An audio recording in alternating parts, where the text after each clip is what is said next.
On August 25th, the mayor claimed he deputized a posse of men. Two of those men, Robert Townsend and Octavius Hopkins, were sent to arrest Henry's sons, John and Edward, for inciting a riot. Along with several others, they arrived at the Delegals' home around 3 o'clock in the morning. John asked if they had a warrant. The men said no, and they demanded that John and Edward come with them. He told them that he turned himself in later that morning on the 11 o'clock train to Darien. They refused. Words were exchanged. John eventually agreed to go with the men, and he was going to put on some clothes. But apparently Townsend didn't hear this and forced his way into the house.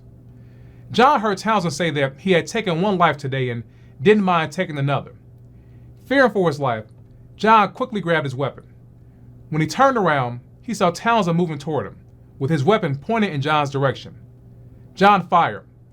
Townsend was fatally struck, and Hopkins was wounded. Those unjust trials took care of the so-called rioters. Then it was time for the Delegals. Remember, Henry had been charged with violating Matilda Hope and getting her pregnant. And his two sons, John and Edward, had been charged with inciting a riot and for wounding one white man and taking the life of another. Henry's wife and daughter had also been charged. Henry went to trial first. We don't know exactly what was said or presented to the all-white, all-male jury, but we do know the outcome. The jury was unable to reach a verdict. 7 wanted to convict, and 5 wanted to acquit. A mistrial was declared.